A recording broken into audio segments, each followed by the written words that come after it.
แนวลุ่มน้ำโขงเป็นแหล่งทำมาหากินเป็นแหล่งชุมชนที่มีคนอาศัยอยู่มากมายเพราะว่าเป็นที่อุดมสมบูรณ์มีแหล่งน้ำไม่ขาดที่สำคัญด้วยประวัติอันยาวนานจึงมีเรื่องแปลกๆเรื่องอาถรรพ์ให้เล่าขานกันเรื่อยมาสวัสดีครับชาวไทยสารแหน่ทุกท่านวันนี้ผมมีเรื่องลี้ลับที่เกิดขึ้นในลุ่มแม่น้ำโขงซึ่งเป็นเรื่องราวที่เกิดขึ้นตอนท่านผู้เฒ่าที่เล่าเรื่องนี้ผมฟังยังเป็นเด็กอยู่เป็นเรื่องราวของพูดผีวิญญาณในลุ่มแม่น้ำโขงให้กำลังใจช่องไทยสารแหน่ฝากกดติดตามช่องด้วยนะครับพร้อมกันแล้วมาฟังกันเลยผู้เฒ่าท่านหนึ่งเล่าให้ผมกับวิชาฟังว่าสมัย 60-70 ปีก่อนลุ่มแม่น้ำโขงนั้นเป็นที่ทำมาหากินของชาวบ้านไม่ว่าจะหาปูหาปลาปลูกผักพืชผลต่างๆมีคนมากมายที่อพยพเข้ามาอยู่ติดกับแม่น้ำโขงเมื่อเป็นแหล่งที่อยู่อาศัยมันก็จะต้องเป็นแหล่งที่มีคนตายมากมายด้วยเหมือนกันตามแนวชายฝั่งของแม่น้ำโขงนี้เองมีอยู่บริเวณหนึ่งเป็นป่าใหญ่รกครึ้มปราศจากผู้คนอาศัยอยู่บริเวณนี้อย่าว่าแต่อาศัยอยู่เลยจะเดินผ่านก็ยังยากเนื่องด้วยบริเวณที่พูดถึงนั้นเป็นเหมือนดงไม้โบราณคนในหมู่บ้านของผู้เฒ่าเรียกว่าดงละครที่เรียกว่าดงละครเพราะว่าวันดีคืนดีจะได้ยินเสียงร้องรำทำเพลงบรรเลงดังแว่วมาจากดงละครแห่งนี้เสียงไม่ได้แค่แว่วๆนะครับมันชัดเจนเหมือนกับว่ามีคนมาแสดงหมอลำอยู่ในดงละครนั้นเลยมีหลายคนที่คิดว่าจะแอบไปดูในดงละครนั้น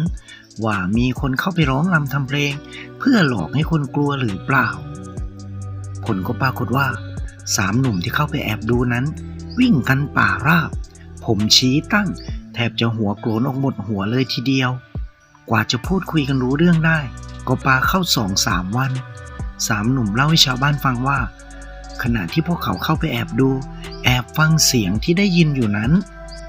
ตอนแรกพวกเขาก็มองไม่เห็นอะไรแต่พอค่อยๆแอบเดินเข้าไปตามเสียงที่ได้ยินนั้นไม่นานเลยพวกเขาก็พบแสงไฟสว่างไสวเหมือนมีคนอยู่ในบริเวณนั้นมากมายพอเข้าไปดูใกล้ๆตอนแรกๆก็เหมือนมีคนแสดงหมอลำอยู่มีทั้งคนแสดงและคนดูอยู่มากมาย3 หนุ่มเดินเข้าไปเพื่อดูหมอลำใกล้ๆพวกเขาคิดว่าเป็นการแสดงของคนจริงๆไม่ใช่เรื่องลี้ลับอะไรแต่พอทั้ง3 หนุ่มเดินเข้าไปรวมอยู่ในกลุ่มของคนดูการแสดงหมอลำอยู่พวกเขาก็พบกับสิ่งผิดปกติก็คือทุกคนที่นั่งดูนั่งชมหมอลำอยู่นั้นทุกคนนิ่งมากๆไม่คุยกันไม่หันหน้าหันหลังนั่งตัวตรงเพ่งมองไปที่เวทีการแสดงอย่างเดียวขณะที่ทั้ง3กำลังดูหมอลำที่กำลังร้องรำทำเพลงกันอยู่เป็นเรื่องเป็นราวสนุกสนานอยู่นั้นบนเวทีก็เหมือนเป็นฉากการต่อสู้พระเอกกำลังดวลดาบกับผู้ร้ายอยู่เหตุการณ์บนเวทีกำลังมันเร้าใจได้ที่จู่ๆพระเอกก็ใช้ดาบที่คมขาววาววับฟันฉับเข้าที่คอของมหาโจรบนเวทีขาดสะบั้นหัวหลุดลอยกระเด็นมาตกอยู่ต่อหน้าต่อตาของ3 หนุ่มนางเอกบนเวทีตกใจร้องกรี๊ดใช้มีดสั้นจ้วงแทงเข้าที่หน้าอกของพระเอกสุดหวบลงไปกองบนเวทีเหมือนกัน3 หนุ่มตกใจนึกว่ามีการฆ่ากันตายทั้ง3ยืนตกตะลึงตาค้างแต่ว่าสิ่งที่ทำให้ทั้ง3ตาค้างอ้าปากค้างมากกว่าเดิมก็คือโจรหัวขาดที่อยู่บนเวทีลุกเดินตรงมาที่หัวของตนเองก้มลงไปหยิบขึ้นมาถือไว้แล้วหัวที่ขาดติดอยู่ในมือนั้นก็หัวเราะเฮ้อจ้องมองมาทางทั้ง3 หนุ่มคราวนี้ทั้ง3เหมือนว่าจะรู้ชะตากรรมของตัวเองเพราะรอบๆบริเวณก่อนหน้าเต็มไปด้วยผู้คนตอนนี้เหมือนว่าเหลือแต่เวทีผู้คนที่นั่งดูละครหมอลำอยู่ก่อนหน้าหาได้มีไม่รอบๆบริเวณมันว่างเปล่าต่อหน้าของทุกคนตอนนี้มีแค่ผีหัวขาดที่ยืนถือหัวเราะเฮ้ออยู่3 หนุ่มร้องว้ากวิ่งตามกันออกมาสภาพก็เป็นอย่างที่เห็นเลยครับเรื่องที่มีคนถูกผีหลอกที่ดงละครก็ลือกันไปทั่วหมู่บ้านไกลลุ่มแม่น้ำโขงในวันโกนวันพระ ชาวบ้านใกล้เคียงนั้นก็ยังได้ยินเสียงร้องรำทำเพลงดังแว่วออกมาจากบริเวณป่าดงละครนั้นจนทุกคนแถวนั้นถือว่าเป็นเรื่องปกติไปได้ยินได้ฟังกันจนชินไม่ได้สร้างความเดือดร้อนให้กับชาวบ้านแต่อย่างใดเลยเสียงที่ชาวบ้านได้ยินได้ฟังเป็นเสียงร้องรำทำเพลงกันอย่างสนุกสนานผ่อนคลายจนอยู่มากลางปีหนึ่งในวันโกนวันพระซึ่งปกติทุกคนจะได้ยินเสียงร้องรำทำเพลงสนุกสนานแว่วไม้ได้ยินเหมือนปกติแต่ว่าในวันนี้ทุกคนกลับได้ยินเสียงร้องโหยหวนเหมือนเสียงผีเสียงเปรตร้องขอส่วนบุญเจ็บปวดทรมานสุดจะทนทานได้เสียงนี้โหยหวนอยู่นานจนค่อนรุ่งชาวบ้านรู้สึกแปลกใจเพราะแต่ไหนแต่ไรมาจะได้ยินเสียงเพลงหมอลำเสียงดนตรีไพเราะเพราะพริ้งแต่เมื่อคืนมันเป็นเสียงร้องโหยหวนน่ากลัวน่าสยองไม่น่าฟังชาวบ้านถามกันว่ามันเกิดอะไรขึ้นแล้วหลังจากนั้นชาวบ้านก็จะได้ยินเสียงร้องโหยหวนเจ็บปวดทรมานอีกหลายรอบวันโกนวันพระทีไรชาวบ้านก็ต้องทนฟังเสียงร้องโหยหวนนั้นทุกครั้งไปจนชาวบ้านปรึกษาหารือกันว่ามันต้องมีอะไรเกิดขึ้นที่ดงละครอย่างแน่นอนชาวบ้านทนฟังเสียงร้องโหยหวนนั้นอยู่ได้ประมาณ3 เดือนในที่สุดนายบ้านก็ชวนชาวบ้านพากันเข้าไปดูที่ดงละครนั้นในตอนเช้าของวันหนึ่งพวกเราต้องไปดูที่ดงละครนั้นว่ามันเกิดอะไรขึ้นกันแน่นายบ้านพูดขึ้นเราไปกันหลายๆคนตอนกลางวันคงไม่มีอะไรหรอกนายบ้านพูดให้กำลังใจลูกบ้านไม่นานกลุ่มชายชะกัน15 คนก็เดินทางไปที่ดงละครเพื่อดูว่ามันเกิดอะไรขึ้นที่ดงนั้นกันแน่ชาวบ้านพากันเดินทางไปที่ดงละครนั้นแบบกล้ากลัวแต่ก็ต้องไปดูให้แน่ใจว่ามันเกิดอะไรขึ้นเพราะจริงๆแล้วดงละครแห่งนี้พวกเขาเกิดมาก็ได้ยินเสียงเพลงเสียงดนตรีบรรเลงให้ฟังแต่แล้วอยู่ดีๆเสียงเพลงกลายเป็นเสียงร้องโหยหวนมันเป็นเรื่องผิดปกติไปไม่นานนายบ้านและชาวบ้านก็มาถึงเขตดงละครชาวบ้านมองหน้ากันก่อนที่จะใช้ความกล้าเฮือกสุดท้ายเดินเข้าไปที่ดงละครนั้นเมื่อย่างกลายเข้าไปในเขตของดงละครทุกคนรู้สึกถึงความเย็นเยือกที่สัมผัสผิวกายทำให้ขนลุกสู้ไปทั้งตัว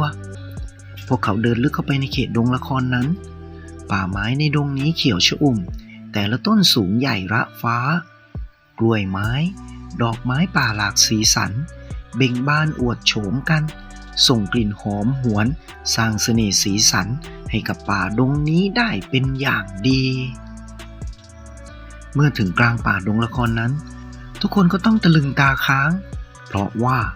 ตรงใจกลางของป่าดงละครตอนนี้เต็มไปด้วยตุ๊กตาหุ่นคนที่ทำจากผ้าตัวเท่าคนจริงตุ๊กตาที่เห็นมีทั้งตุ๊กตาผู้หญิงผู้ชายเด็กคนแก่เต็มไปหมดตุ๊กตาผ้าทุกตัวถูกมัดขึงติดกับต้นไม้หลายต้นรอบๆบริเวณนั้นมีด้ายสายสิญจน์สีแดงสีขาวมัดขึงรอบๆเป็นบริเวณกว้างในตัวของตุ๊กตาแต่ละตัวมีไม้เสียบตรงอกทะลุหลังทุกตัวภาพเหล่านี้แม้จะเป็นแค่ตุ๊กตาผ้ามันก็ทำให้คนที่เห็นนั้นหน้าซีดขวัญผวาได้เหมือนกันทุกคนที่เข้ามาในป่าดงละครทำอะไรไม่ถูกนายบ้านร้องสั่งให้ลูกบ้าน2 คนวิ่งไปนิมนต์หลวงตาที่วัดเล่าเรื่องที่เห็นให้หลวงตาฟังแล้วนิมนต์ท่านมาที่นี่เพราะนี่คงไม่ใช่เรื่องธรรมดาแล้วอย่างแน่นอนไม่นานหลวงตาก็มาถึงดงละครหลวงตามองดูสภาพรอบๆดงละครตอนนี้แล้วก็อุทานออกมาเบาๆว่า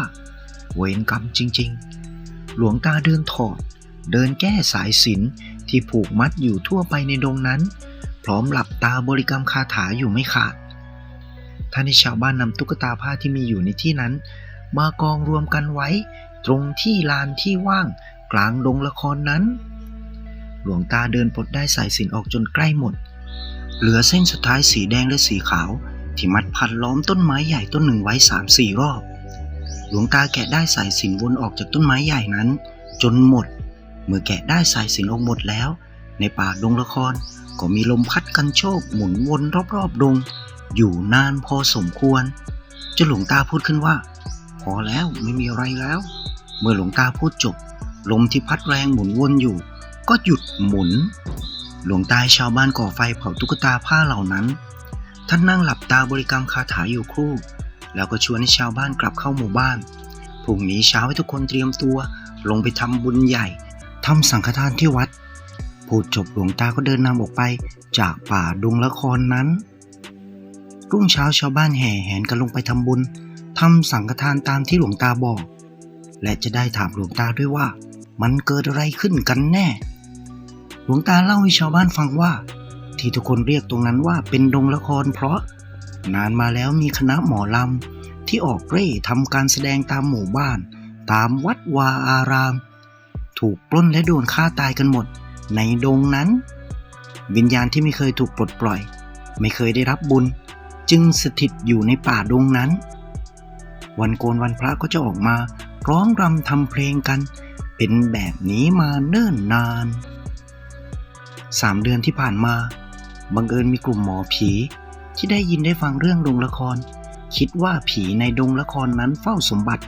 ก็เลยมาจับมามัดผีเหล่านั้นบังคับจะเอาสมบัติแต่ปรากฏว่าสมบัติไม่มีหมอผีก็เลยจับผีเหล่านั้นมัดไว้ไม่ยอมปล่อยพอวันโกนวันพระชาวบ้านเลยได้ยินเสียงร้องโหยหวนเจ็บปวดทรมานแทนเสียงเพลงแต่ตอนนี้ไม่มีอีกแล้วไม่มีอะไรหรือครับชาวบ้านคนหนึ่งถามขึ้นไม่มีเสียงเพลงไม่มีเสียงโหยหวนนะสิหลวงตาตอบทำไมหรือครับชาวบ้านคนเก่าถามขึ้น